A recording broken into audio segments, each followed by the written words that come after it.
मूर्ती बनवणारा व्यक्ती जंगलातून जात होता. तो आत्ताच म्हणजे नवीनच मूर्ती बनवायला शिकला होता. त्याला एक भला मोठा दगड त्या जंगलात दिसला.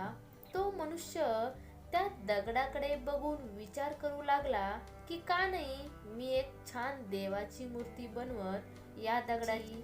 त्या माणसाने नवीनच मूर्ती बनवायला शिकला होता. तो खूपच उत्सुक होता मूर्ती बनवण्यासाठी. म्हणूनच त्याला चांगला आणि मोठा दगड दिसतो तसेच त्याला मूर्ती बनवायचे सुचते. त्या माणसाने त्याच्या पिशवीतून छन्नी हातोडी काढली.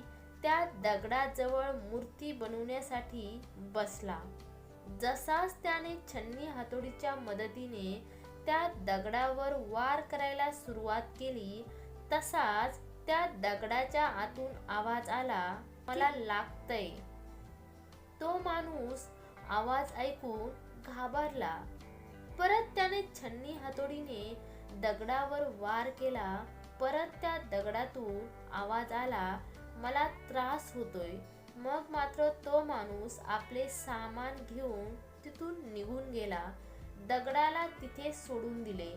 थोडे पुढे गेल्यावर त्याला अजून एक मोठा दगड दिसला.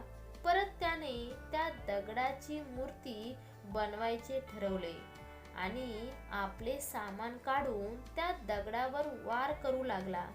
त्या दगडालाही त्रास होत होता पण तो दगड मात्र गप्पच राहिला. त्रास सहन करत राहिला. काही वेळातच त्या मूर्तिकाराने एक छान सुंदर अशी देवाची मूर्ती बनवली. मूर्ती बनून झाल्यावर तो ती मूर्ती तिथे सोडून निघून गेला. तो एका गावात पोहोचला.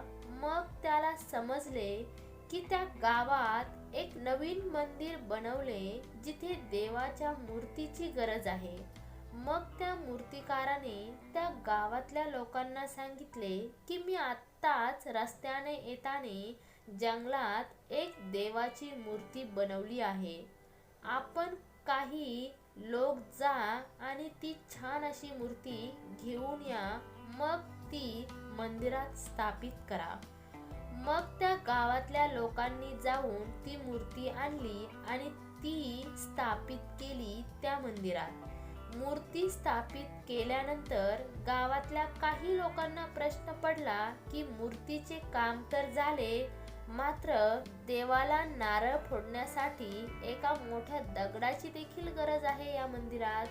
तेव्हा त्या मूर्तिकाराने सांगितले की तुम्ही ही मूर्ती आणली त्याच रस्त्याने पुढे जाल तर एक छानसा मोठा दगड दिसेल, तो घेऊन या. मग तो दगड गावच्या लोकांनी आणून मूर्तीजवळ ठेवण्यात आला. एका दिवशी रात्रीच्या वेळी मूर्ती आणि दगड एकमेकांसोबत बोलत होते. दगड मूर्तीला बोलला की तू किती खुश आहेस. लोक तुझी पूजा करतात, तुला सजवतात, मानतात आणि माझ्यावर नारळ फोडतात. मला नारळामुळे त्रास होतो.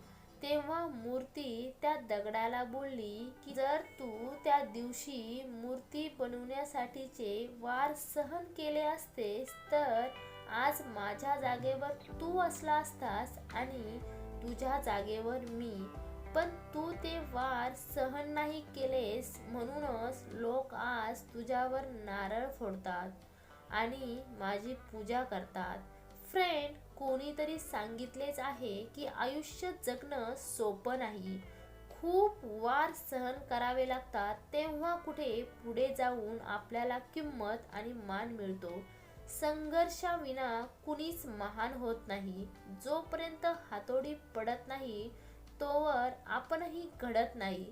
त्रास सहन कराल तर पुढे दिवस चांगले येतील. म्हणूनच कितीही त्रास झाला तरी कष्ट करणं कधीच थांबू नका.